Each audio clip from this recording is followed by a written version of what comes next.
Inutile, c'est le mot qu'Olivier a choisi ce soir-là. Pas décevante, pas différente, inutile. Tu es inutile, Elena. Elle est meilleure que toi en tout. Plus belle, plus jeune, plus intelligente. J'avais 62 ans. Nous étions mariés depuis 38 ans. Il a prononcé ces mots dans notre salon, debout près de la fenêtre, comme s'il commentait la pluie. Sans crier, sans trembler, avec cette froideur terrible des hommes qui ont déjà choisi. Je m'appelle Elena Roche. J'ai aujourd'hui 65 ans. Et ce soir-là, j'ai compris qu'on peut perdre toute une vie en une seule phrase. Mais ce que je vais vous raconter, ce n'est pas une histoire de vengeance. C'est une histoire de dignité et de justice. La vraie, celle que la vie finit toujours par rendre. Laissez-moi vous dire comment tout a commencé. 3 mois plus tôt, nous vivions à Versailles, dans une maison bourgeoise que nous avions achetée ensemble dans les années 90. Olivier était architecte, moi, professeur de littérature française à la retraite. Nous avions 2 enfants, Mathieu et Camille, tous 2 installés à l'étranger. Notre vie était calme, prévisible, rassurante. Chaque matin, je préparais du café dans notre vieille cafetière italienne, celle que nous avions rapportée de Rome en voyage de noces. Olivier lisait Le Figaro en silence. Puis il partait à son bureau, et moi, je restais dans la maison que j'avais arrangée avec soin pendant 4 décennies. Les meubles en chêne massif, les rideaux de lin, les portraits de famille accrochés dans l'escalier. Tout portait ma trace, tout reflétait mes choix. Mais je ne savais pas encore que tout cela était devenu invisible pour lui, que moi, j'étais devenu invisible. Le premier signe est arrivé un jeudi soir de septembre. Olivier est rentré tard, très tard. Il sentait un parfum que je ne connaissais pas, quelque chose de sucré, de féminin, de jeune. « Tu as dîné avec un client ?» ai-je demandé doucement en lui tendant une assiette réchauffée. « Oui, un projet important. » Il n'a pas mangé. Il est monté directement dans la chambre. J'ai regardé la cafetière italienne posée sur le comptoir. Elle était encore chaude. J'avais préparé du café pour 2, comme chaque soir, mais il n'en avait pas voulu. C'était un détail, un tout petit détail. Mais parfois, la vérité commence par une tasse de café refusée. Parfois, on fait confiance à ceux qui ne la méritent pas. Et vous, avez-vous déjà été déçu par quelqu'un que vous aimiez? Racontez-moi votre histoire dans les commentaires. J'aimerais vous lire. Les semaines qui ont suivi, j'ai essayé de me convaincre que tout allait bien. Olivier rentrait tard, certes, mais il avait toujours été un homme ambitieux, dévoué à son travail. Pourquoi aurais-je dû m'inquiéter maintenant? Je me souviens de notre première rencontre. C'était en 1982, à Paris, lors d'une exposition d'architecture au Grand Palais. J'avais 22 ans. J'étudiais les lettres à la Sorbonne. Lui, il venait de terminer ses études aux Beaux-Arts. Il m'avait abordé devant une maquette de Le Corbusier. « Vous aimez l'architecture moderne ?» avait-il demandé. « Non », avais-je répondu en souriant. « Je préfère Balzac. » Mais mon frère m'a traîné ici. Il avait ri. Un rire franc, chaleureux. Et puis il m'avait dit quelque chose que je n'ai jamais oublié. Balzac construisait des cathédrales avec des mots. Moi, je veux construire des cathédrales avec des pierres. On pourrait s'entendre, vous et moi. Nous nous sommes mariés 2 ans plus tard. Notre mariage a été simple. Une cérémonie à la mairie de Versailles, suivie d'un déjeuner avec nos familles dans un restaurant près du château. Ma mère portait une robe bleue. Mon père pleurait discrètement dans son mouchoir. Olivier m'avait offert une bague en or blanc, sobre et élégante. Pas de diamant. Juste un anneau parfait, comme une promesse sans faille. « Je te promets de t'aimer comme au premier jour », avait-il murmuré en me la passant au doigt. Et pendant 38 ans, j'avais cru qu'il tiendrait cette promesse. Nous avons eu Mathieu en 1986, puis Camille 3 ans plus tard. Les premières années ont été épuisantes, bien sûr. Les nuits blanches, les pleurs, les couches, mais aussi les rires, les premiers mots, les premiers pas. Olivier était un bon père, distant peut-être, comme beaucoup d'hommes de sa génération, mais présent. Il lisait des histoires à Mathieu le soir. Il apprenait à Camille à faire du vélo dans le jardin. Et moi, j'étais là, toujours là. Je préparais les déjeuners. Je corrigeais les copies de mes élèves tard le soir, après avoir couché les enfants. Je m'occupais de la maison, du jardin, des courses, des rendez-vous médicaux. Je ne me plaignais jamais. C'était mon rôle. C'était ce que j'avais choisi. Ou du moins, c'est ce que je croyais. Quand les enfants ont quitté la maison, Mathieu pour Londres, Camille pour Montréal, j'ai senti un vide immense s'installer. La maison était trop grande, trop silencieuse. Je me levais chaque matin et je regardais la cafetière italienne posée sur le comptoir. Je préparais du café pour 2. Olivier buvait le sien en lisant le journal, Puis il partait travailler. Et moi, je restais. Je lisais. Je jardinais. Je prenais le thé avec quelques amis. Mais au fond, j'attendais. J'attendais qu'Olivier rentre. J'attendais qu'il me parle. J'attendais qu'il me regarde comme avant. Mais il ne me regardait plus. Un soir d'octobre, j'ai décidé de préparer son plat préféré. Un bœuf bourguignon, mijoté pendant des heures, comme ma grand-mère me l'avait appris. J'ai mis la table avec soin. Nappe blanche, bougies, verres en cristal. Quand Olivier est rentré, il a regardé la table avec surprise. « Qu'est-ce qu'on fête ?» a-t-il demandé. « Rien, j'avais juste envie de te faire plaisir. » Il s'est assis. Il a mangé en silence. Puis il a dit « C'est bon, merci, c'est tout. » Pas un sourire, pas un regard tendre. Juste « C'est bon, merci. » J'ai compris ce soir-là que quelque chose s'était brisé. Quelque chose que je ne savais pas comment réparer. La cafetière italienne était posée entre nous, sur la table. Elle était vieille, cabossée, un peu rouillée, mais elle fonctionnait encore, comme moi. Je l'ai regardée longtemps après qu'Olivier soit monté se coucher. Et pour la première fois depuis des années, j'ai pleuré. Novembre est arrivé avec ses pluies grises et ses journées courtes. Olivier rentrait de plus en plus tard, parfois à 22 heures, parfois à minuit. Toujours avec la même excuse. Un projet important, un client exigeant, une réunion qui s'éternise. Je ne disais rien. Je réchauffais son dîner. Je lui demandais comment s'était passée sa journée. Il répondait par monosyllabes. Bien, fatigué. Demain sera pire. Et puis il montait se coucher. Un soir, j'ai remarqué quelque chose d'étrange. Il avait laissé son téléphone sur la table basse du salon. D'habitude, il le gardait toujours avec lui. Toujours. Je ne suis pas une femme jalouse. Je ne l'ai jamais été. Pendant 38 ans, je n'avais jamais fouillé dans ses affaires, jamais lu ses messages, jamais douté de lui. Mais ce soir-là, quelque chose en moi a craqué. J'ai pris le téléphone. Mes mains tremblaient. Il y avait un code, évidemment, mais je connaissais Olivier. Je connaissais ses habitudes. J'ai tapé notre date de mariage, 03-0584. Le téléphone s'est déverrouillé. J'ai ouvert les messages. Le premier nom qui est apparu était A. Juste A. Mon cœur s'est mis à battre si fort que j'ai cru qu'il allait exploser. J'ai cliqué. Les messages dataient de plusieurs mois. Des dizaines, des centaines peut-être. Tu me manques déjà. J'ai hâte de te revoir. Hier soir était magique. Et puis, celui qui m'a brisé, elle ne comprend rien à moi. Pas comme toi. Avec toi, je me sens vivant. J'ai reposé le téléphone exactement où je l'avais trouvé. Je suis monté dans la chambre. Olivier dormait déjà, tourné vers le mur. Je me suis allongé à côté de lui, dans le noir. Et j'ai réalisé quelque chose de terrible. Je ne savais plus qui était cet homme. Cet homme avec qui j'avais partagé 38 ans de ma vie. Cet homme que j'avais aimé, soutenu, accompagné. Cet homme pour qui j'avais renoncé à tant de choses. Il était devenu un étranger. Les jours suivants, j'ai continué comme si de rien n'était. Je préparais le café. Je souriais. Je posais des questions auxquelles il ne répondait pas vraiment. Mais à l'intérieur, quelque chose était mort. Je le regardais différemment. Chaque geste, chaque mot, chaque silence prenait un sens nouveau. Quand il disait « je rentre tard », j'entendais « je vais la voir ». Quand il disait « je suis fatigué », j'entendais « tu m'épuises ». Quand il ne disait rien, j'entendais « tu ne comptes plus ». Un matin de décembre, j'ai décidé de lui poser la question. Nous étions dans la cuisine, lui avec son journal, moi avec ma tasse de café. La cafetière italienne fumait encore entre nous. « Olivier, est-ce que tu es heureux ?» Il a levé les yeux, surpris. « Pourquoi tu me demandes ça ?»« Parce que j'ai l'impression que tu n'es plus là, que tu es ailleurs, avec quelqu'un d'autre. » Un long silence. Il a replié son journal. Il m'a regardé. Et pour la première fois depuis des mois, j'ai vu quelque chose dans ses yeux. De la culpabilité. « Elena, Il a hésité. Puis il a secoué la tête. « Non, tout va bien. Tu te fais des idées. » Il s'est levé, il a pris sa veste et il est parti sans finir son café. Je suis restée seule dans la cuisine. J'ai regardé sa tasse, encore pleine, encore chaude, et j'ai compris qu'il ne reviendrait plus. Pas vraiment, qu'il était déjà parti. Ce soir-là, j'ai appelé ma sœur, Colette. « Je crois qu'Olivier me trompe », ai-je dit en essayant de ne pas pleurer.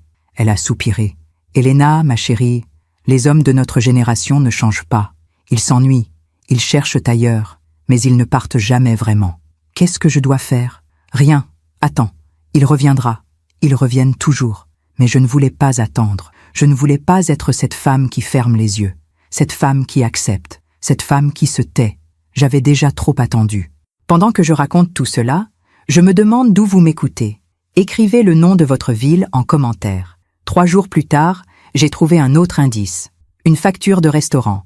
Un endroit chic, près de l'opéra. 2 couverts. 150 €. Ce n'était pas un déjeuner d'affaires. C'était un dîner romantique. J'ai gardé la facture dans mon sac à main.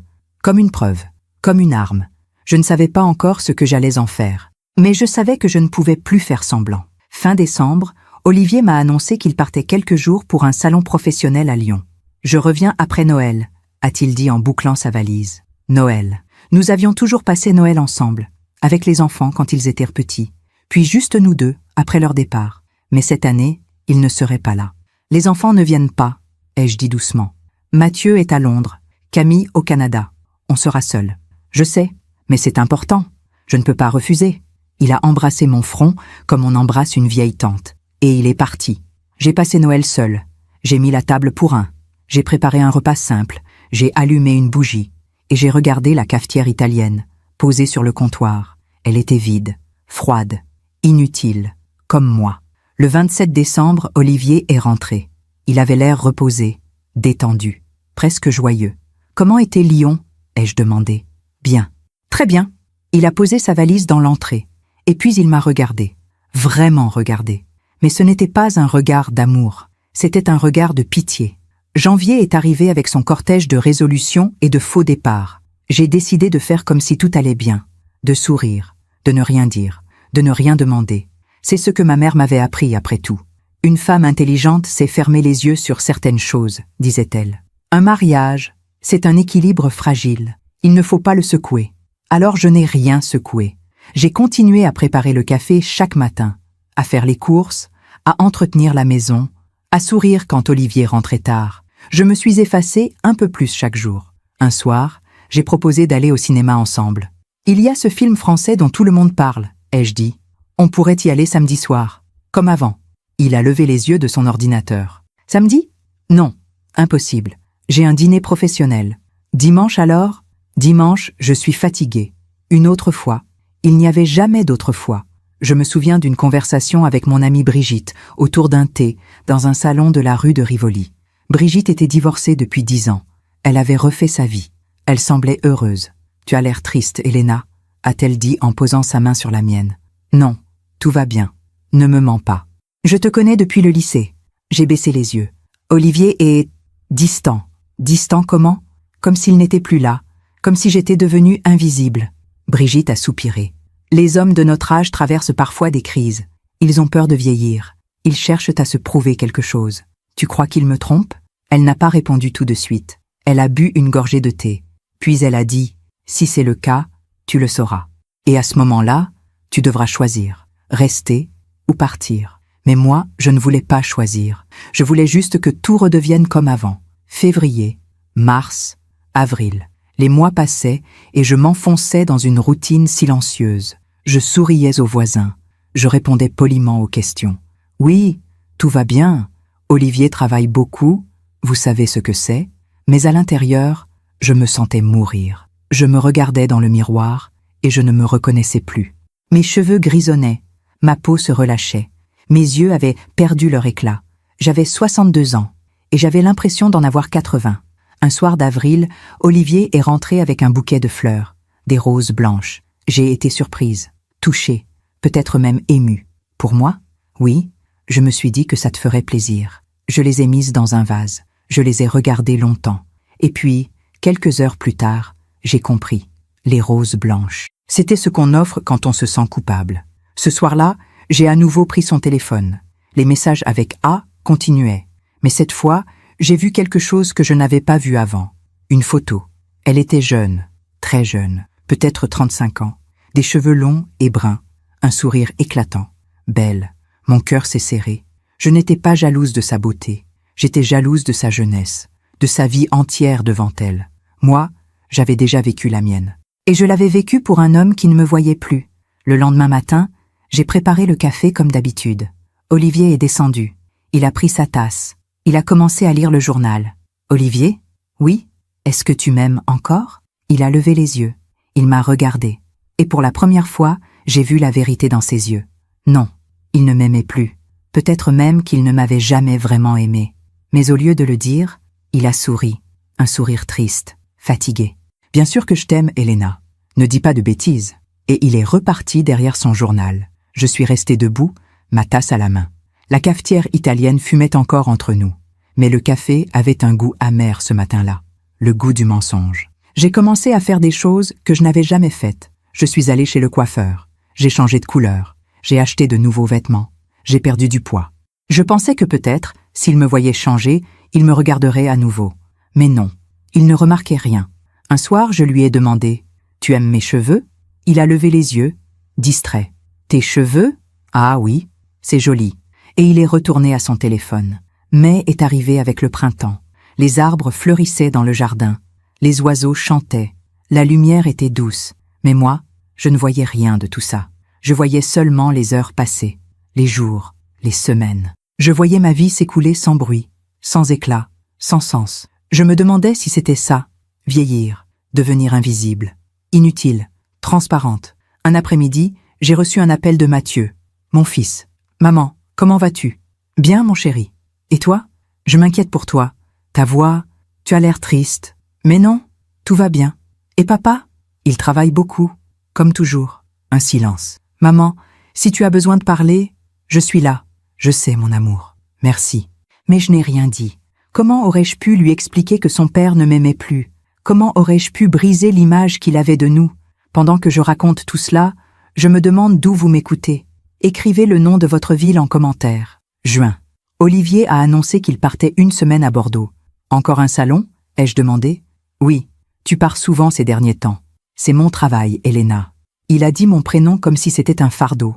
Pendant cette semaine, j'ai fait quelque chose que je n'aurais jamais cru possible. J'ai fouillé dans ses affaires, dans son bureau, dans ses tiroirs, dans ses vestes, et j'ai trouvé des reçus d'hôtel, des billets de train pour Paris, pas pour Bordeaux, des factures de restaurant. Tout était là, sous mes yeux. La preuve que ma vie était un mensonge. Quand Olivier est rentré, j'ai mis les preuves sur la table de la cuisine. Il est entré, il a vu les papiers, et il est devenu blanc. Elena, ne dis rien, je peux t'expliquer. Non, je ne veux pas d'explication, je veux juste savoir une chose. Qui est-elle ? Il a baissé les yeux. Elle s'appelle Anaïs. Anaïs. Ah, tout devenait clair. Depuis combien de temps ? 1 an. 1 an. Pendant 1 an, il m'avait menti, trompé, humilié. Tu l'aimes ? Il n'a pas répondu. Et son silence a été la pire des réponses. Je me suis assise. J'ai regardé la cafetière italienne sur le comptoir. Elle était là depuis 40 ans, témoin silencieux de notre histoire. « Qu'est-ce que tu veux, Olivier ?» Il a relevé la tête. « Je ne sais pas. »« Tu veux divorcer ?»« Non. Oui. Je ne sais pas. » Il était perdu, pathétique. Et moi j'étais brisée. Cette nuit-là, il a dormi dans la chambre d'amis. Moi, je suis restée éveillée, les yeux fixés au plafond. Je pensais à tout ce que j'avais sacrifié. Ma carrière, mes rêves, ma jeunesse, tout pour cet homme. Et maintenant, il ne savait même pas s'il voulait rester. Les semaines qui ont suivi cette confrontation ont été étranges. Olivier ne partait plus. Il restait à la maison. Il essayait de parler, de s'expliquer. Mais ses mots sonnaient creux. « Je suis désolée, Elena. Je ne voulais pas te faire du mal. Alors pourquoi l'as-tu fait ? Je ne sais pas. J'étais perdue. Je me sentais vieux. Elle me faisait sentir vivant. Vivant. Comme si avec moi, il était mort. J'ai posé la question qui me brûlait les lèvres depuis des mois. Qui est-elle vraiment ? Il a hésité. Puis il a dit « Elle travaille dans mon agence. Elle est architecte junior. 34 ans. 34 ans. J'en avais 62. Presque le double. Et elle sait que tu es marié ? Oui. Et ça ne la dérange pas ? Elle pense que nous ne sommes plus heureux ensemble. Que notre mariage est fini depuis longtemps. J'ai ri. Un rire amer. Et c'est ce que tu lui as raconté ? Que je suis une vieille femme ennuyeuse qui ne te comprend plus ? Il n'a pas répondu. Mais son silence était une réponse. Les jours suivants, j'ai essayé de comprendre. Comment en étions-nous arrivés là ? Quand exactement avait-il cessé de m'aimer ? Était-ce après le départ des enfants ? Quand je suis devenue moins utile ? Ou était-ce avant ? Bien avant ? Peut-être que je n'avais jamais été assez pour lui. Peut-être que pendant toutes ces années, il avait juste fait semblant. Un matin de juillet, j'ai reçu un message étrange sur mon téléphone. Un numéro inconnu. « Madame Roche, je pense que vous devriez savoir la vérité sur votre mari et Anaïs. Ils se voient toujours. Hier soir, ils étaient ensemble au restaurant Le Procope. Mon sang s'est glacé. Le Procope, notre restaurant. Celui où Olivier m'avait demandé en mariage, il y a 40 ans. J'ai montré le message à Olivier. C'est vrai? Il est devenu pâle. Elena, Réponds-moi. C'est vrai? Oui, mais ce n'était pas ce que tu crois. J'essayais de lui expliquer que c'était fini, que je voulais sauver mon mariage. Au Procope? Je ne pensais pas que... Tu ne pensais pas que j'allais le savoir. J'ai pris mon sac, j'ai pris mes clés. Où vas-tu? A-t-il demandé. Loin de toi. Je suis parti. J'ai roulé sans but pendant des heures. Je me suis retrouvé au bord de la Seine, près du Pont-Neuf. J'ai regardé l'eau couler. Et j'ai pleuré. Vraiment pleuré. Pour la première fois depuis des mois. J'ai pleuré sur ma vie, sur mes choix, sur le temps perdu. Quand je suis rentré, il faisait nuit. Olivier était assis dans le salon, la tête entre les mains. Elena, il faut qu'on parle. Je ne veux plus parler. S'il te plaît, écoute-moi. Je me suis assise, fatiguée, vidée. J'ai pris une décision, a-t-il dit. Je vais rompre avec Anaïs. C'est fini. Pourquoi maintenant? Parce que je réalise ce que j'ai. Toi, notre mariage, notre histoire. Je ne veux pas tout perdre. Tu aurais dû y penser avant. Je sais, et je suis désolée. Vraiment désolée. J'ai voulu le croire. J'ai voulu croire qu'il était sincère, qu'il m'aimait encore, que nous pouvions réparer ce qui était cassé. Mais au fond de moi, je savais. Je savais qu'on ne répare pas une confiance brisée. Qu'on ne revient pas en arrière après tant de mensonges. Août est arrivé. Olivier a fait des efforts, de vrais efforts. Il rentrait tôt. Il me parlait. Il m'apportait des fleurs. Il proposait des sorties. Un soir, il m'a emmené dîner dans un restaurant en bord de Seine. « Tu es belle ce soir », a-t-il dit. « Merci. Je veux que tu saches que je t'aime, que je n'ai jamais cessé de t'aimer. » J'ai souri, mais mon sourire était triste, parce que je savais qu'il mentait. Ou pire, qu'il se mentait à lui-même. Le lendemain, j'ai reçu un autre message, le même numéro inconnu. Ils se voient toujours. Hier, ils étaient ensemble à l'hôtel particulier Montmartre. Mon cœur s'est arrêté. Hier soir, pendant que je dînais avec Olivier, pendant qu'il me disait qu'il m'aimait. Non, ce n'était pas possible. J'ai vérifié ses relevés bancaires. J'avais accès à tout. Nous partagions nos comptes depuis toujours. Et là, je l'ai vu. Un paiement. Hôtel, particulier Montmartre. La veille. 250 €. J'ai attendu qu'il rentre. Quand il est entré, j'étais assise dans le salon, les relevés sur la table. Il a vu. Et il a compris. Elena, ne dis rien. Je ne veux plus t'entendre mentir. Ce n'est pas ce que tu crois. Alors explique-moi. Explique-moi pourquoi tu étais à l'hôtel avec elle hier soir, pendant que tu me disais que tu m'aimais. Il s'est effondré sur le canapé. Je suis faible, Elena. Je suis faible et lâche. Je voulais rompre avec elle, vraiment. Mais elle me suppliait. Elle pleurait. Et tu as cédé. Oui, je l'ai regardé.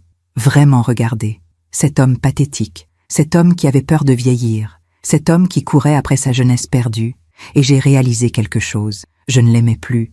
Peut-être que je ne l'avais plus aimé depuis longtemps. Peut-être que je m'étais juste accrochée à l'idée de lui, à l'idée de nous. Mais l'amour était mort. Qui m'a envoyé ces messages? Ai-je demandé. Je ne sais pas. Quelqu'un sait? Quelqu'un nous surveille? Peut-être un collègue? Quelqu'un qui nous a vus ensemble? Ou peut-être elle? Il a levé les yeux, surpris. Anaïs? Pourquoi elle ferait ça? Pour me blesser, pour me faire partir, pour t'avoir pour elle seule. Cette nuit-là, je n'ai pas dormi. J'ai regardé Olivier dormir à côté de moi. Et j'ai pensé à toutes ces années. Toutes ces années où j'avais cru que nous étions heureux. Toutes ces années où j'avais fermé les yeux sur ses absences, ses silences, ses distances. J'avais été aveugle. Ou peut-être que j'avais choisi de l'être. Le lendemain matin, j'ai préparé le café. La cafetière italienne a craché son liquide noir et amer. J'ai versé 2 tasses. Olivier est descendu. Il s'est assis. Il a pris sa tasse.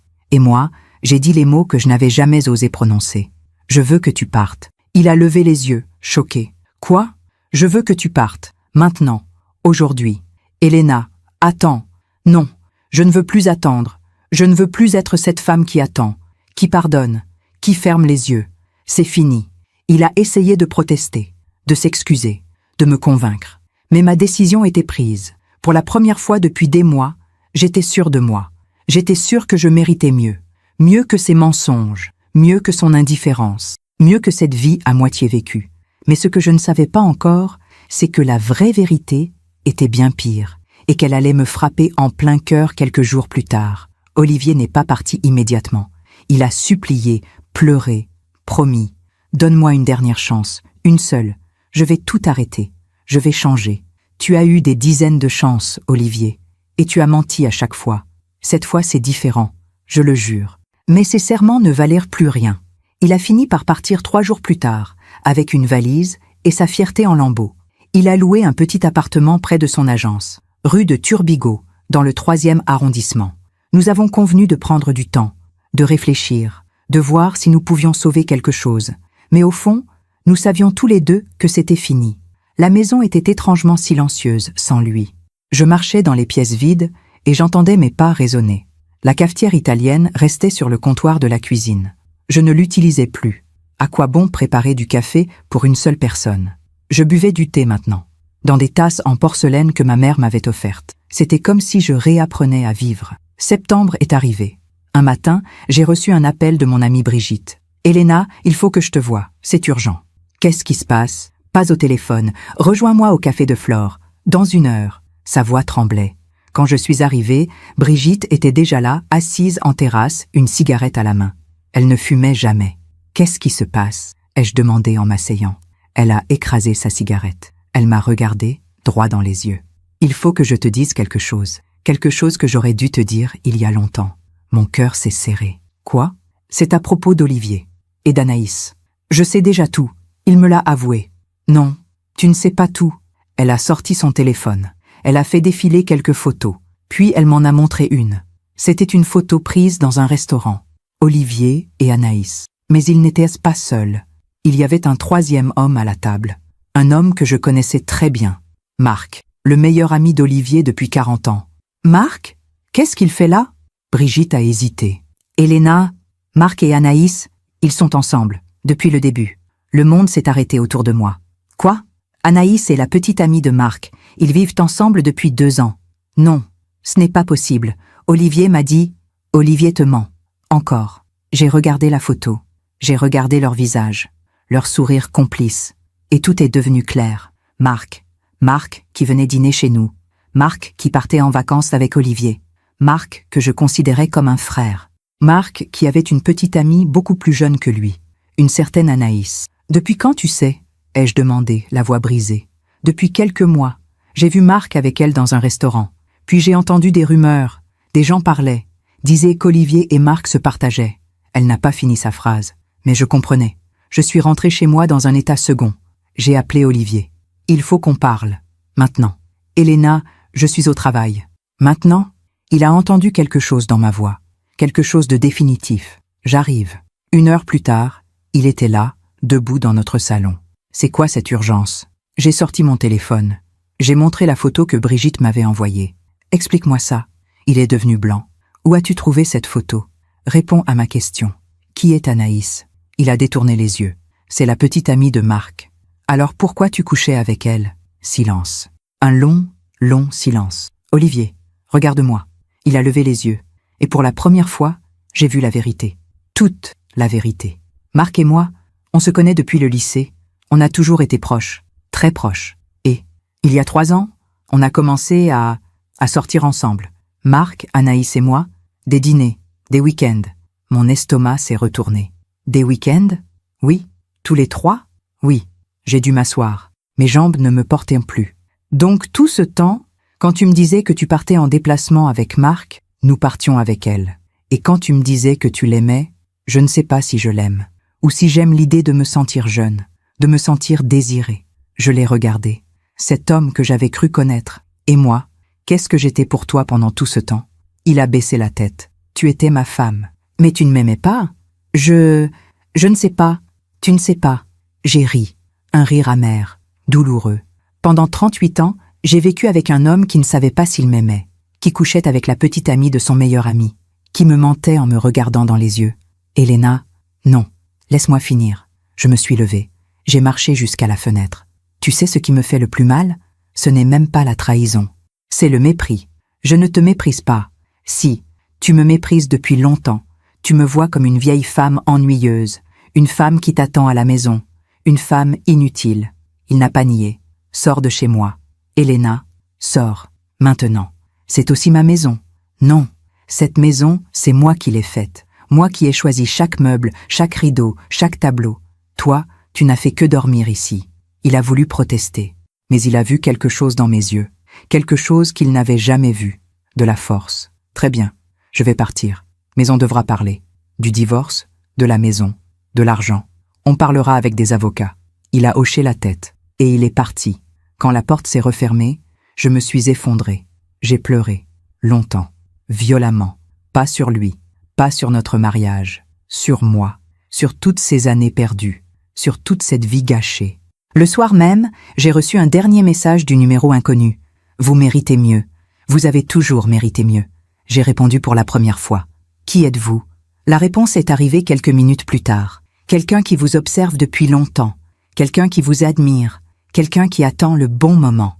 Mon sang s'est glacé. Qui était cette personne? Pourquoi me surveillait-elle? Et surtout, pourquoi maintenant? Les jours suivants, j'ai essayé de comprendre. J'ai relu tous les messages. J'ai essayé de trouver des indices, mais rien. Le numéro était masqué. Les messages étaient courts, précis, factuels. Cette personne savait tout. Où Olivier allait? Avec qui? Quand? Comme si elle le suivait. Un soir, alors que je rentrais des courses, j'ai remarqué quelque chose d'étrange. Une voiture garée en face de la maison.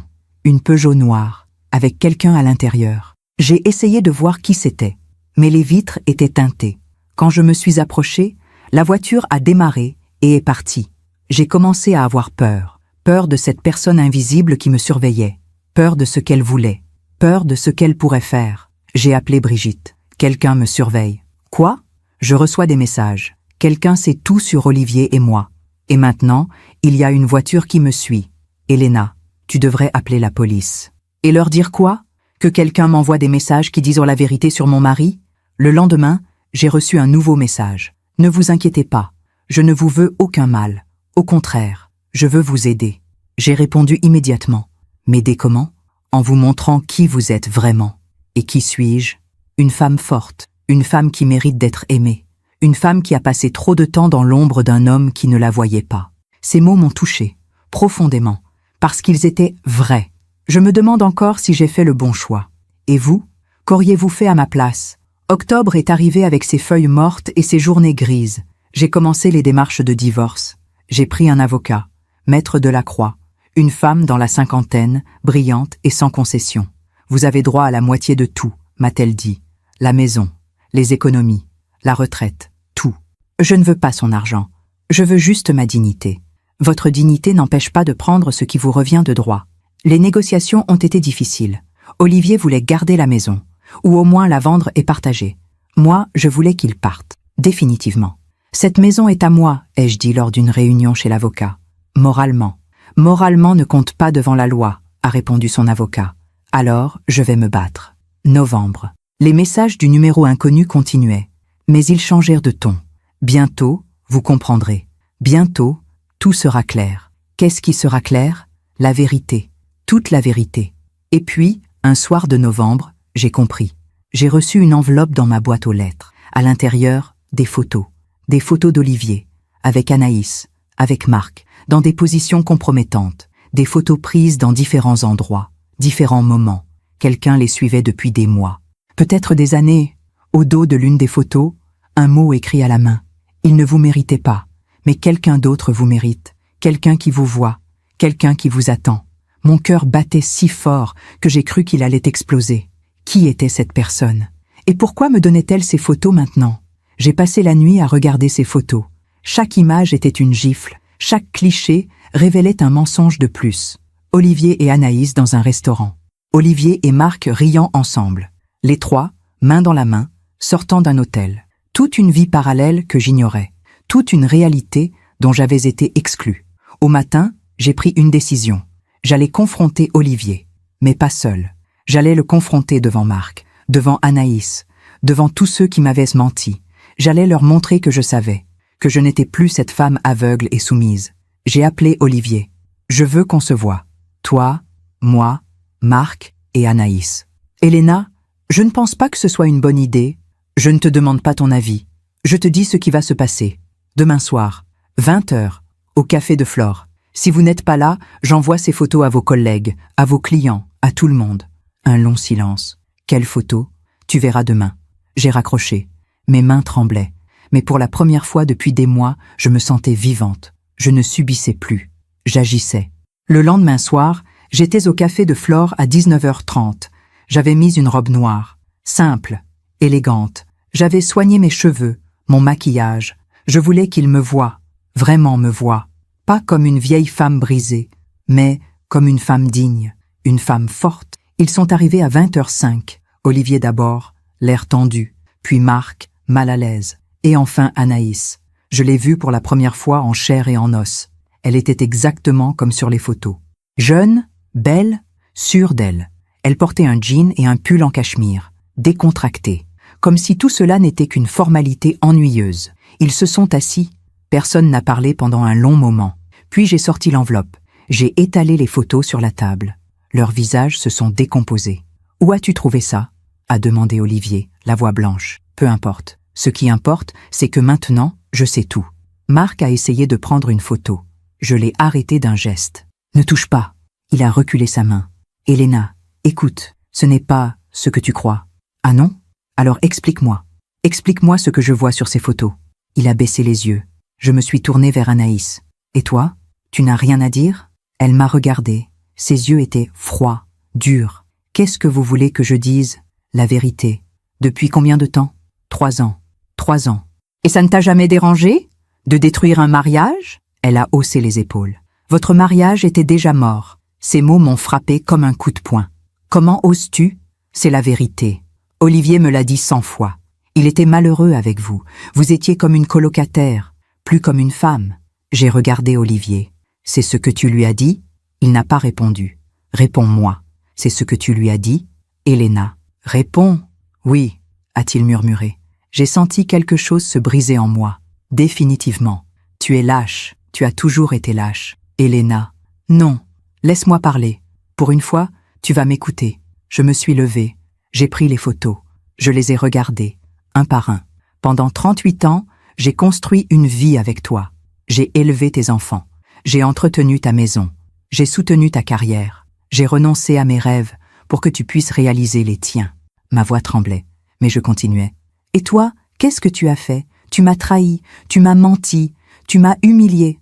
Et toi, Marc, mon ami, l'ami de la famille, celui en qui j'avais confiance, tu es aussi coupable que lui. Marc a essayé de dire quelque chose, mais je l'ai coupé. Vous êtes pathétiques, tous les deux. 2 hommes de 65 ans qui courent après leur jeunesse perdue, qui pensent qu'une fille de 34 ans va les rendre heureux. Vous ne voyez pas qu'elle vous utilise ? Anaïs a ri, un rire méprisant. Je ne les utilise pas, je les aime. Tu aimes leur argent, tu aimes leur statut, tu aimes l'idée d'avoir 2 hommes à tes pieds. Mais tu ne les aimes pas. Vous ne me connaissez pas. Je te connais mieux que tu ne le crois. Tu es comme toutes ces filles qui pensent que la beauté et la jeunesse suffisent. Mais un jour, tu auras mon âge, et tu comprendras. Elle s'est levée brusquement. J'en ai assez écouté. Elle a regardé Olivier et Marc. Vous venez ? Olivier a hésité. Il m'a regardé. Elena, je suis désolée, vraiment. Va-t'en, on doit parler, du divorce, de la maison. Mon avocat parlera avec le tien. Moi, je n'ai plus rien à te dire. Il s'est levé, Marc aussi. Ils sont partis tous les 3. Je suis restée seule à la table, entourée de photos. Les gens autour me regardaient, certains avec pitié, d'autres avec curiosité. Mais je m'en fichais. J'ai payé mon café, j'ai ramassé les photos, et je suis partie. En rentrant chez moi, j'ai reçu un nouveau message. Vous avez été magnifique ce soir. Digne, forte, vous m'avez impressionnée. Qui êtes-vous ? Bientôt, très bientôt, vous le saurez. Cette nuit-là, j'ai dormi d'un sommeil lourd, épuisé mais apaisé. J'avais dit ce que j'avais à dire, j'avais confronté mes démons.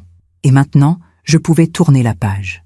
Les semaines suivantes ont été étranges. Olivier a essayé de me contacter plusieurs fois. Je n'ai jamais répondu. Marc aussi. Des messages d'excuses, des tentatives de justification. J'ai tout supprimé. Mon avocat a négocié durement. Il propose de racheter votre part de la maison. 400 000 €. Non, c'est une offre correcte. Je veux la maison. Toute la maison. Elena, légalement, je veux qu'il parte, définitivement. Je veux qu'il n'ait plus aucun lien avec cette maison, avec cette vie. Maître Delacroix a soupiré. Je vais voir ce que je peux faire. Décembre est arrivé. Un soir, alors que je rentrais de chez le coiffeur, j'ai remarqué la même voiture noire garée devant chez moi. Cette fois, je n'ai pas eu peur. Je me suis approchée. J'ai frappé à la vitre. La vitre s'est baissée lentement, et j'ai vu un homme, la cinquantaine, élégant, cheveux grisonnants, yeux bleus, un visage que je connaissais. Laurent? Il a souri. Bonsoir, Elena. Laurent Moreau, le meilleur ami d'Olivier, ou plutôt l'ancien meilleur ami. Il s'était brouillé il y a 5 ans. Une histoire de travail, de trahison professionnelle. Olivier ne m'en avait jamais vraiment parlé. Qu'est-ce que tu fais là? Je veille sur toi. C'est toi qui m'envoies les messages? Il a hoché la tête. Depuis le début, mon cœur s'est mis à battre plus vite. Pourquoi? Parce que je sais ce qu'Olivier t'a fait. Parce que je sais ce qu'il est vraiment. Et parce que tu mérites mieux? Comment tu sais tout ça? Parce que je les suis depuis 3 ans. Depuis qu'Olivier m'a trahi professionnellement. Je voulais des preuves de ses mensonges, pour me venger. Et j'ai découvert bien plus que ce que je cherchais. Je ne savais pas quoi dire. Tu aurais dû me prévenir. J'ai essayé, mais tu ne m'aurais pas cru. Tu l'aimais encore. Tu voulais croire en lui. Alors tu as attendu. J'ai attendu le bon moment. Le moment où tu serais prête à entendre la vérité. Il est sorti de sa voiture. Est-ce que je peux entrer? J'aimerais te parler. J'ai hésité. Puis j'ai dit oui. Nous nous sommes installés dans le salon. Je lui ai préparé du thé. La cafetière italienne était toujours sur le comptoir, mais elle ne servait plus. Elle était devenue un vestige, un souvenir mort. Tu veux savoir pourquoi Olivier et moi nous sommes brouillés? A demandé Laurent. Si tu veux me le dire. Il y a 5 ans, nous travaillions sur un grand projet ensemble, un immeuble de bureaux près de la Défense, le projet de notre vie. Il a bu une gorgée de thé. Olivier a volé mes plans. Il les a présentés comme les siens. Il a obtenu le contrat. Et moi, j'ai été écartée. Je ne savais pas. Il ne t'a rien dit? Évidemment. Je suis désolée. Ne sois pas désolée. Ce n'est pas ta faute. Il m'a regardé longuement. Tu sais ce qui me fait le plus mal? Ce n'est pas qu'il m'ait trahi professionnellement, c'est qu'il ait trahi tout le monde. Toi, ses enfants, lui-même. Il est faible. Il est égoïste. C'est différent. Nous avons parlé pendant des heures. Laurent m'a raconté tout ce qu'il savait. Les voyages, les mensonges, les trahisons. Il avait tout documenté, tout photographié. Pourquoi tu as fait ça? Ai-je demandé. Au début, pour me venger. Mais ensuite, c'était pour toi. Ah, pour moi? Oui, parce que je te regardais depuis des années. Je te voyais sourire alors que tu étais malheureuse. Je te voyais attendre un homme qui ne te méritait pas. Et je me disais que tu méritais de savoir. Il a posé sa tasse. Elena, il y a quelque chose que tu dois savoir. Quoi? Je t'aime. Depuis longtemps. Depuis toujours. Le monde s'est arrêté. Quoi? Je t'aime. Je t'ai toujours aimé. Depuis le jour où Olivier t'a présenté comme sa fiancée, il y a 40 ans, des larmes ont commencé à couler sur mes joues. Laurent, je sais, c'est trop tôt. Tu viens de sortir d'un mariage difficile. Tu as besoin de temps. Mais je voulais que tu le saches. Je voulais que tu saches qu'il existe des hommes qui te voient, qui t'apprécient, qui t'aiment pour ce que tu es. Il s'est levé. Je vais te laisser. Mais si un jour tu as besoin de moi, je serai là. Il a laissé une carte sur la table. Mon numéro. Le vrai. Plus besoin de messages anonymes. Et il est parti. Je suis restée seule dans le salon, la carte à la main. Laurent. L'homme invisible. L'homme qui m'avait observé pendant des années. L'homme qui m'aimait en silence. J'ai regardé autour de moi.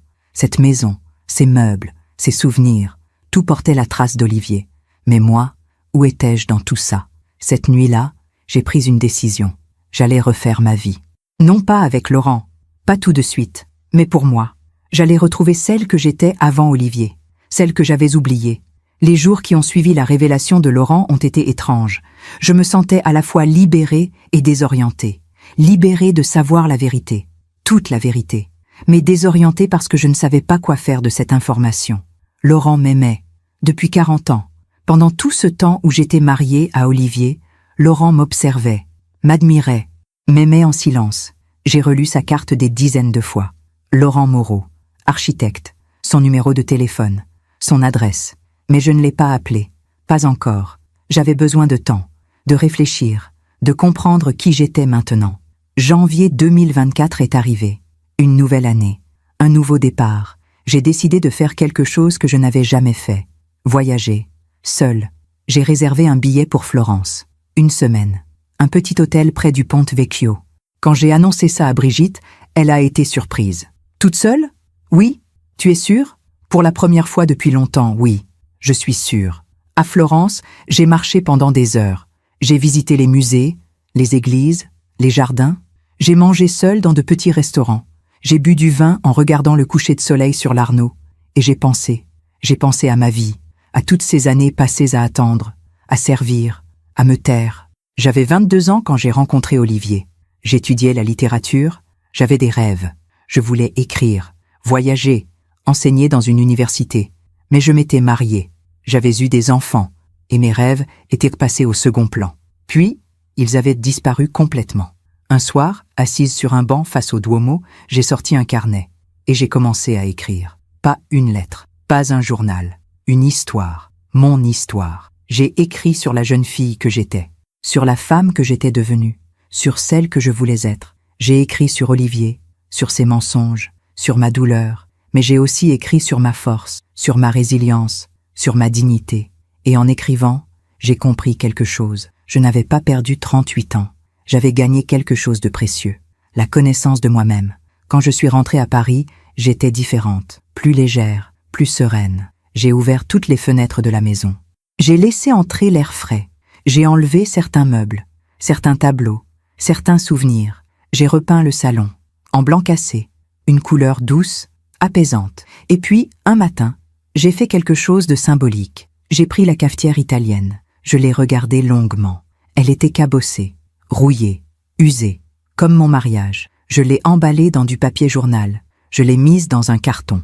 Et je l'ai apportée à Emmaüs, l'association caritative. Elle fonctionne encore, ai-je dit à la dame qui me recevait. Merci, madame, quelqu'un en aura besoin. En repartant, je me suis sentie plus légère, comme si j'avais laissé un poids derrière moi. Février. Mon avocat m'a appelé. Olivier a accepté vos conditions. Quoi? Il abandonne ses droits sur la maison. Il vous laisse tout. En échange, il garde sa retraite et ses économies personnelles. J'ai été surprise. Pourquoi? Je pense qu'il se sent coupable. Ou peut-être qu'il veut juste en finir. Quelques jours plus tard, j'ai signé les papiers. La maison était à moi, entièrement. Olivier n'y avait plus aucun droit, aucun lien. Le soir même, j'ai reçu un message de lui. « Elena, je sais que tu ne veux plus me parler, mais je voulais te dire quelque chose. Je suis désolée, vraiment désolée. Je regrette tout. Si je pouvais revenir en arrière, je le ferais. Tu méritais mieux. Tu as toujours mérité mieux. » J'ai lu ce message plusieurs fois. Puis j'ai répondu « Merci pour ces mots. Mais il est trop tard, j'ai tourné la page. Je te souhaite d'être heureux, vraiment. Adieu, Olivier. » Et j'ai supprimé son numéro. Mars. J'ai commencé à sortir davantage. J'ai rejoint un club de lecture, un cours de peinture, un groupe de randonnée. Je rencontrais de nouvelles personnes. Je découvrais de nouveaux centres d'intérêt. Je me redécouvrais. Un samedi après-midi, lors d'une exposition au Grand Palais, je l'ai vu, Laurent. Il regardait une sculpture, concentré, absorbé. Je me suis approché doucement. « Bonjour ». Il s'est retourné. Son visage s'est illuminé. « Elena ». Nous avons marché ensemble dans l'exposition. Nous avons parlé d'art, de littérature, de voyage. Pas d'Olivier, pas du passé, juste du présent. À la fin de la visite, il m'a proposé de prendre un café. J'ai accepté. Nous nous sommes installés dans un petit café près des Champs-Élysées. « Comment vas-tu » a-t-il demandé. « Bien, mieux. Je reprends ma vie en main. Je suis content pour toi. » Il m'a regardé avec douceur. « Tu es différente. » « Différente comment ? Plus lumineuse, plus présente, comme si tu avais retrouvé quelque chose que tu avais perdu. Peut-être. » Il a hésité. Puis il a dit « Elena, je ne veux pas te presser. Je sais que tu as besoin de temps. Mais je voulais te dire que je suis là, si tu as besoin de parler, de rire, ou juste de ne rien faire. » J'ai souri. « Merci Laurent. » Nous nous sommes revus, plusieurs fois. Des déjeuners, des promenades, des visites de musées. Petit à petit, une amitié s'est installée. Ou peut-être plus qu'une amitié. Je ne savais pas encore. Avril. Un soir, Laurent m'a invité à dîner chez lui. Il habitait un appartement magnifique dans le Marais. Lumineux, épuré, élégant. « Tu as fait la cuisine ?» ai-je demandé en entrant. « Oui, j'espère que tu aimes les risottos. J'adore. » Nous avons dîné sur sa terrasse, avec vue sur les toits de Paris. Le soleil se couchait, la lumière était douce, dorée. « C'est magnifique, ai-je dit. » Oui, mais il ne regardait pas la vue. Il me regardait. Après le dîner, nous nous sommes installés sur le canapé. Laurent a mis de la musique, du jazz, doux, enveloppant. « Elena, je dois te dire quelque chose. »« Quoi ?» Il a pris ma main. « Je t'ai dit que je t'aimais depuis 40 ans. c'est vrai. Mais je ne veux pas que tu te sentes obligé de répondre à mes sentiments. Je veux juste que tu saches que je suis là, pour toi, sans attente, sans pression. J'ai regardé nos mains enlacées. Sa main était chaude, forte, rassurante. Laurent, oui, je ne sais pas si je suis prête à aimer quelqu'un. Pas maintenant, peut-être pas avant longtemps. Je sais, mais je sais une chose. Quoi? Avec toi, je me sens vue, entendue, respectée. Et c'est quelque chose que je n'ai pas ressenti depuis très longtemps. Il a souri. C'est déjà beaucoup. Nous sommes restés assis comme ça, main dans la main, écoutant la musique. Et pour la première fois depuis des années, je me suis sentie en paix. Mais j'ai reçu un appel de Mathieu, mon fils. Maman, j'ai appris pour le divorce. Comment tu sais? Papa m'a appelé. Il est effondré. J'ai senti mon cœur se serrer. Qu'est-ce qu'il t'a dit? Qu'il avait tout gâché. Qu'il regrettait. Qu'il t'aimait encore. Mathieu, maman, je ne te juge pas. Je veux que tu saches ça. Papa m'a raconté la vérité. Pour Anaïs, pour Marc, pour tout. Et qu'est-ce que tu en penses? Je pense qu'il a été lâche. Je pense qu'il ne te méritait pas. Et je pense que tu as bien fait de partir. Des larmes ont coulé sur mes joues. Merci, mon chéri. Je t'aime, maman. Tu es la femme la plus forte que je connaisse. Juin. Camille aussi m'a appelé. Maman, je suis fière de toi. Pourquoi? Parce que tu as eu le courage de partir, de te respecter. Beaucoup de femmes ne l'auraient pas fait. J'ai eu peur, pendant longtemps. Mais tu l'as fait quand même. C'est ça, le courage. Juillet. Laurent et moi passions de plus en plus de temps ensemble. Nous n'étions pas officiellement ensemble. Pas encore. Mais il y avait quelque chose entre nous. Quelque chose de doux, de profond. Un soir, il m'a emmené dans un restaurant près de Versailles. Pas le Procope. Un endroit nouveau. Sans mémoire. Sans passé. J'ai quelque chose pour toi, a-t-il dit en sortant un petit paquet. Laurent, tu n'aurais pas dû. Ouvre. À l'intérieur, il y avait un livre. Un exemplaire ancien des Fleurs du mal de Baudelaire. Tu m'avais dit un jour que c'était ton livre préféré. Tu te souviens de ça? Je me souviens de tout ce que tu m'as dit. J'ai ouvert le livre. Sur la première page, une dédicace manuscrite à Elena qui a transformé la douleur en sagesse. Avec toute mon admiration. Laurent. Cette nuit-là, en rentrant chez moi, j'ai pensé à ma vie. J'avais 63 ans. J'étais divorcée, seule, mais je n'étais pas malheureuse. Au contraire, j'avais compris quelque chose d'essentiel.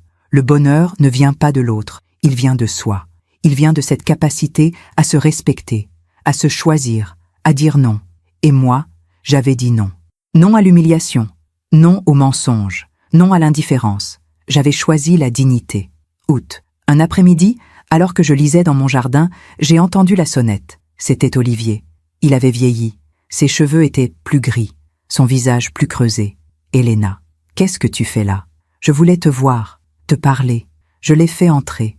Nous nous sommes assis dans le salon que j'avais repeint, réaménagé, réinventé. C'est différent ici, a-t-il dit. Oui, c'est beau. Merci. Un long silence. Elena, je voulais te dire... Olivier, arrête. Quoi? Arrête de venir ici. Arrête de m'envoyer des messages. Arrête de chercher mon pardon. Il a baissé les yeux. Je regrette tellement. Je sais, mais ça ne change rien. Tu ne pourras jamais me pardonner? J'ai réfléchi longuement. Je ne sais pas. Peut-être un jour, mais pas maintenant. Et surtout, je n'ai pas besoin de te pardonner pour aller bien. Qu'est-ce que tu veux dire? Je veux dire que mon bonheur ne dépend pas de toi. Plus maintenant.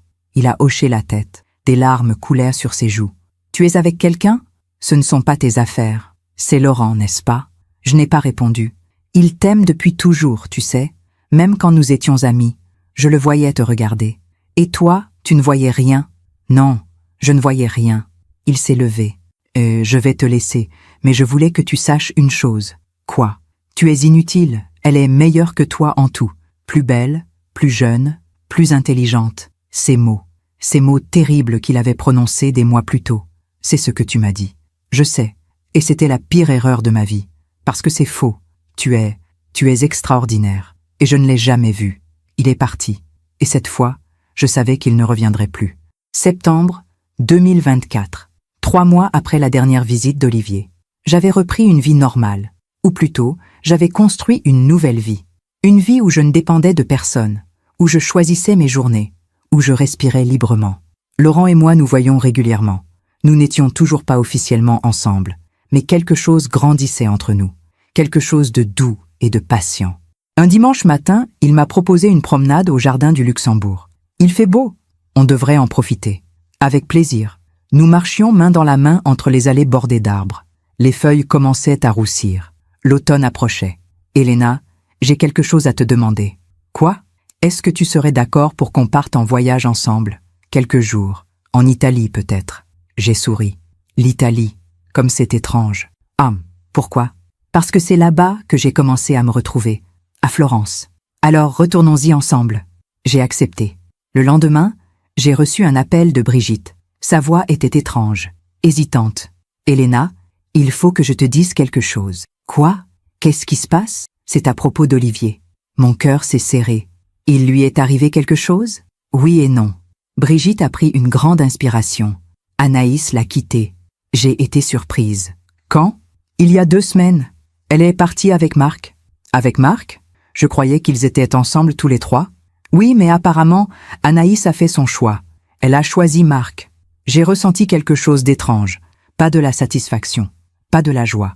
Juste une forme de tristesse. Pour Olivier. Pour sa solitude. Comment il va? Pas bien. Il a perdu son travail aussi. Quoi? Un de ses projets a échoué. Un grand projet. Il y avait des erreurs de conception, des problèmes structurels. Le client l'a poursuivi en justice. Mon Dieu. Son agence a fermé. Il est ruiné. J'ai raccroché, bouleversé.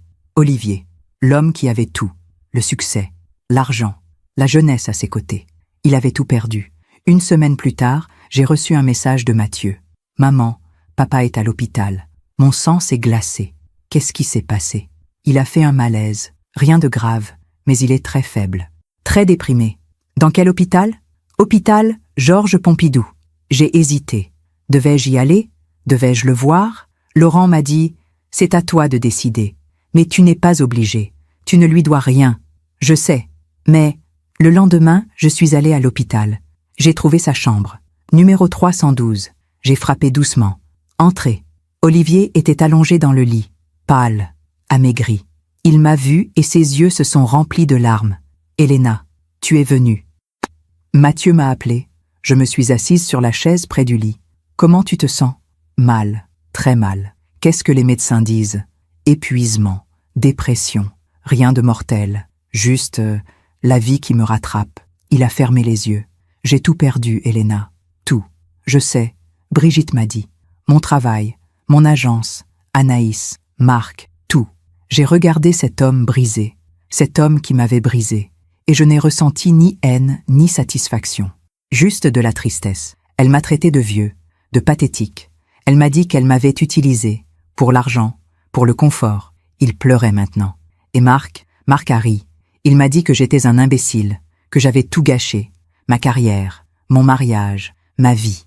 Olivier, j'ai 66 ans, Elena. Je suis seule, ruinée, malade, et je n'ai plus personne. Tu as tes enfants. Ils me parlent à peine. Mathieu est poli, mais distant. Camille refuse de me voir. Il m'a regardé. Et toi, est-ce que tu peux me pardonner? J'ai pris une longue inspiration. Je ne sais pas, Olivier. Le pardon, ce n'est pas quelque chose qui vient comme ça. Ça prend du temps. Mais un jour, peut-être, mais pas pour toi, pour moi. Parce que le pardon, c'est se libérer.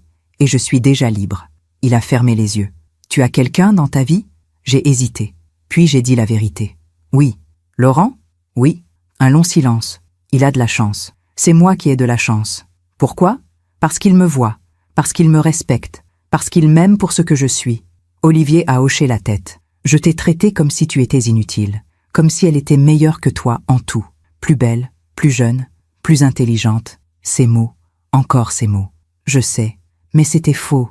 Tu es extraordinaire. Et je ne l'ai compris que trop tard. Je me suis levée. Je dois y aller. Elena, attends. Quoi?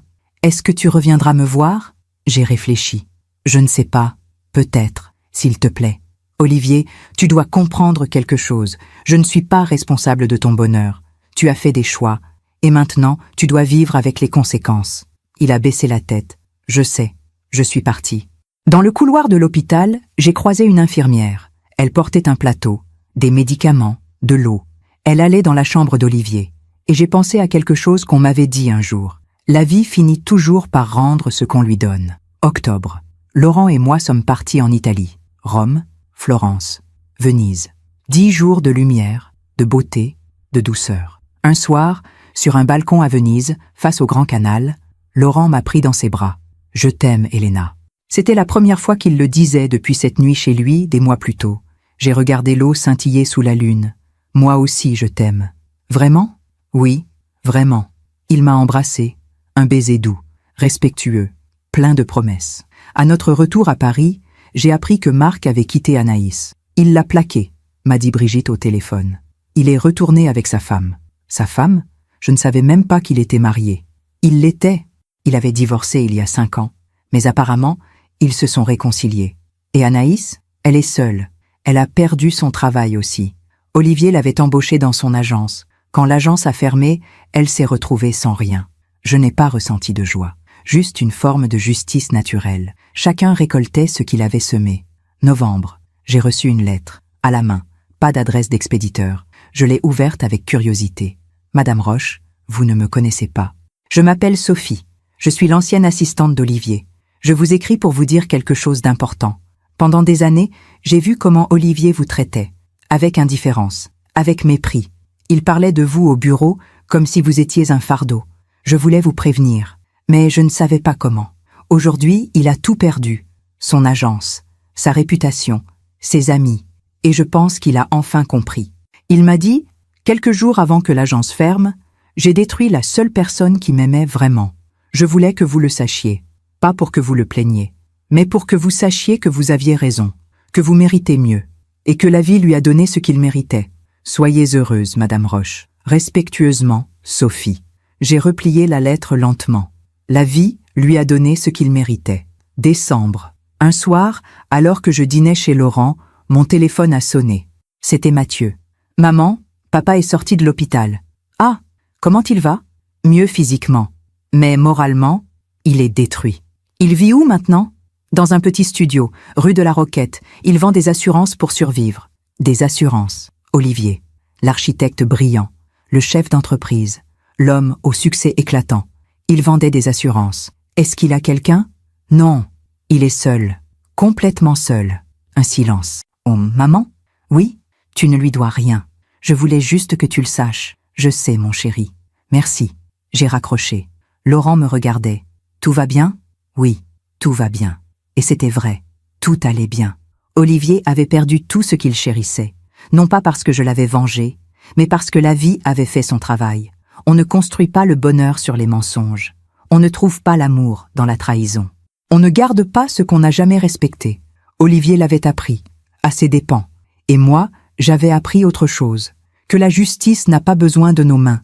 Que le temps fait son œuvre. Que chaque action porte ses fruits. Un soir de décembre, alors que je marchais avec Laurent sur les quais de Seine, j'ai pensé à cette phrase que ma grand-mère me répétait. Ce qu'on donne, on le reçoit, en bien comme en mal. Olivier avait donné du mépris, du mensonge, de l'indifférence. Et il avait reçu la solitude, la ruine, le regret. Moi, j'avais donné de l'amour, du respect, de la dignité. Et j'avais reçu la liberté, la paix, un nouvel amour. Laurent m'a serré contre lui. À quoi tu penses?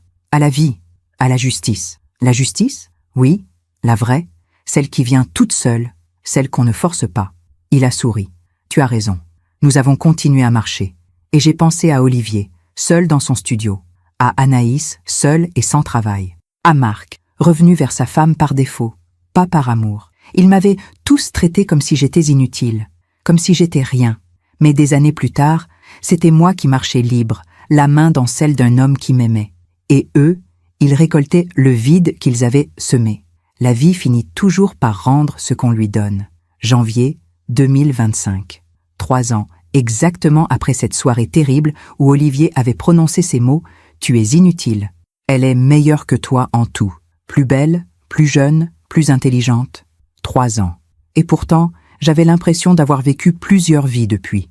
Ce matin-là, je me suis réveillée dans ma maison de Versailles. La lumière du jour entrait doucement par les fenêtres. J'ai regardé autour de moi. Mon salon, mes livres, mes tableaux. Tout était calme, serein, à moi. Laurent dormait encore à côté de moi. Nous vivions ensemble depuis septembre dernier. Pas par nécessité, pas par peur de la solitude, mais par choix, par amour. Je me suis levée doucement pour ne pas le réveiller. Je suis descendue à la cuisine et j'ai préparé du thé. Plus de café, plus de cafetière italienne. Cette époque était terminée. J'ai ouvert la fenêtre. L'air était frais, vivifiant. Les oiseaux chantaient dans le jardin. Et j'ai pensé à tout ce chemin parcouru. Il y a 3 ans, j'étais une femme brisée. Une femme qui avait tout donné et qui n'avait reçu que du mépris. Une femme qui croyait que sa vie était finie, que son bonheur était derrière elle. Aujourd'hui, à 65 ans, j'étais une femme libre. Libre de mes choix, libre de mes émotions, libre de mon avenir. Laurent est descendu, les cheveux ébouriffés, un sourire aux lèvres. « Bonjour, ma belle. Bonjour. » Il m'a embrassé. Un baiser doux, matinal. « Tu as bien dormi ? » ?»« Très bien. Et toi ? » ?»« Comme un bébé. » Nous avons pris le petit déjeuner ensemble, en parlant de notre journée. Laurent avait un rendez-vous avec un client. Moi, j'avais mon cours de peinture l'après-midi. Des choses simples, des choses normales, mais tellement précieuses. En fin de matinée, j'ai reçu un appel de Camille. « Maman, j'ai une grande nouvelle. »« Quoi ? » ?»« Je suis enceinte. Mon cœur s'est gonflé de joie. »« Ma chérie, c'est merveilleux. »« Oui, et je voulais te demander, est-ce que tu pourrais venir au Canada pour la naissance ? En juin. »« Bien sûr, je serai là. » Après avoir raccroché, j'ai pleuré. Mais cette fois, c'était des larmes de bonheur. J'allais être grand-mère, une nouvelle vie, une nouvelle génération. L'après-midi, à mon cours de peinture, j'ai travaillé sur un portrait. Le portrait d'une femme âgée, debout devant une fenêtre ouverte, regardant vers l'horizon. « C'est magnifique, Elena », a dit mon professeur. « On sent la force dans ce regard, et en même temps, la paix. »« Merci. C'est vous ?» J'ai souri. Peut-être. Ou peut-être la femme que je suis devenue. Le soir, Laurent et moi avons dîné dans un petit restaurant près de la Seine, un endroit que nous aimions. Simple, chaleureux. « Tu sembles particulièrement heureuse ce soir », a-t-il remarqué. Je le suis. Camille attend un bébé. C'est formidable. Il a levé son verre. À la vie, au nouveau départ, aux bonheurs inattendus. À la vie, ai-je répété en trinquant avec lui. Plus tard dans la soirée, alors que nous marchions le long du fleuve, Laurent m'a demandé « Est-ce que tu penses encore à lui, à Olivier ?» J'ai réfléchi. Parfois, mais plus avec colère, plus avec douleur, juste avec de la tristesse. Pour lui, pour ce qu'il a perdu, pour ce qu'il aurait pu être. Tu es généreuse. Non, je suis juste en paix. Tu sais ce que j'ai appris ? Quoi ? Que le pardon n'est pas un cadeau qu'on fait à l'autre. C'est un cadeau qu'on se fait à soi-même. Laurent a hoché la tête. Tu es une femme sage, Elena Roche. Je suis une femme qui a appris. À mes dépens. Mais j'ai appris. Février. Un matin, j'ai reçu une lettre d'Olivier. La première depuis des mois.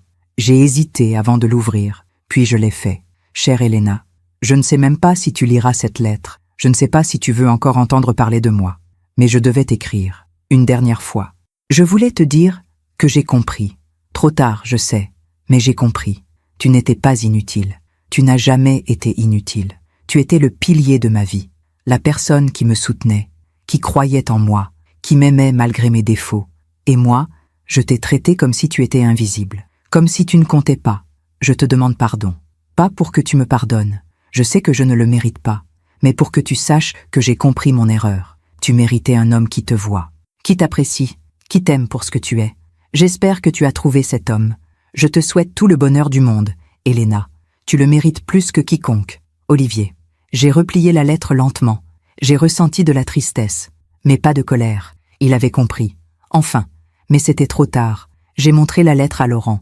Qu'est-ce que tu vas faire ? Rien. Tu ne vas pas répondre ? Non. Il n'a pas besoin de ma réponse. Il a juste besoin de vivre avec ses regrets. C'est son chemin. Mars. J'ai commencé à écrire. Pas un journal, pas des mémoires, un livre. L'histoire d'une femme qui avait tout perdu et qui s'était retrouvée. J'écrivais chaque matin dans mon bureau qui donnait sur le jardin. Les mots coulaient facilement, comme s'ils avaient attendu des années pour sortir. Laurent lisait mes pages le soir. C'est puissant, Elena. C'est vrai. Les femmes ont besoin d'entendre cette histoire. Tu crois ? J'en suis sûre. Avril. J'ai terminé le premier jet de mon livre. 150 pages. L'histoire d'une femme de 62 ans, trahie par son mari, qui retrouve sa dignité et son bonheur. J'ai envoyé le manuscrit à quelques éditeurs, sans trop d'espoir, juste pour voir. Mais un éditeur m'a répondu. « Madame Roche, votre texte nous a profondément touchés. Nous aimerions le publier. » J'ai pleuré en lisant cet email. Moi, Elena Roche, 65 ans, divorcée. J'allais être publiée. Juin. Je suis partie au Canada pour la naissance de ma petite fille. Elle s'appelait Rose, Rose Elena.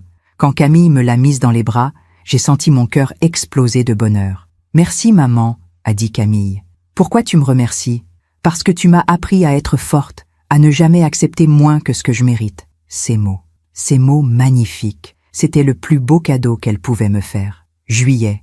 De retour à Paris, j'ai reçu une invitation étrange. Un événement organisé par l'Ordre des architectes. Une cérémonie en hommage aux grands projets architecturaux des 50 dernières années. « Pourquoi tu es invité ?» a demandé Laurent. « Je ne sais pas. Peut-être parce qu'Olivier a travaillé sur certains de ces projets ? Tu veux y aller ? » « Oui, je pense que oui. » Le soir de la cérémonie, j'ai mis une robe élégante, bleu nuit, simple mais raffinée. Laurent m'accompagnait. En entrant dans la grande salle du palais de Chaillot, j'ai vu des visages connus, des architectes, des entrepreneurs, des journalistes. Et puis, au fond de la salle, je l'ai vu, Olivier. Il était seul, debout près d'une colonne, l'air perdu. Il m'a vu. Nos regards se sont croisés. J'ai hésité, puis j'ai marché vers lui. Laurent me suivait, protecteur, mais discret. « Elena », a dit Olivier doucement. « Olivier. » Un long silence. « Tu es magnifique. Merci. » Et lui, c'est Laurent. Les deux hommes se sont regardés. Laurent a tendu la main. « Enchanté ?» Olivier l'a serré, mal à l'aise. « Je suis content pour toi, Elena. Vraiment. Merci. Tu mérites d'être heureuse. » Il a baissé les yeux. « Moi, je ne mérite rien. » Olivier, « Non. Laisse-moi finir. J'ai détruit tout ce que j'avais. Ma famille, ma carrière, ma dignité. Et aujourd'hui, je suis seule, complètement seule. J'ai regardé cet homme brisé et j'ai ressenti de la compassion. Pas de l'amour, pas du pardon complet, mais de la compassion. Tu n'es pas seul, Olivier. Tu as Mathieu, tu as Camille. Ils me parlent à peine. Alors travaille pour regagner leur confiance. Ça prendra du temps, mais c'est possible. Il a levé les yeux vers moi. Et toi, est-ce qu'un jour tu pourras me pardonner ? J'ai pris une longue inspiration. Je ne sais pas, Olivier. Le pardon, ce n'est pas quelque chose qu'on décide. C'est quelque chose qui vient, avec le temps. Mais peut-être. Il a hoché la tête. C'est tout ce que je demande. Laurent et moi sommes partis peu après. Dans la voiture, il m'a demandé « Comment tu te sens ?»« Bien, en paix. Tu es incroyable. » « Non, je suis juste une femme qui a appris à lâcher prise. » Août. Mon livre est sorti en librairie. Le titre « Invisible ».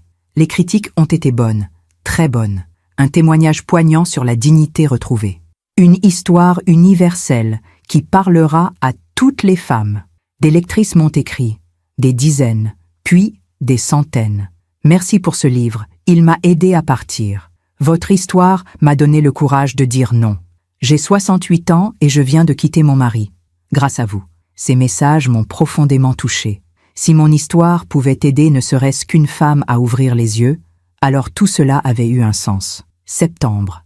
Un matin, alors que je prenais le thé dans mon jardin, j'ai repensé à tout ce chemin. 3 ans plus tôt, j'étais une femme invisible, une femme que son mari ne voyait plus, une femme qui se croyait inutile.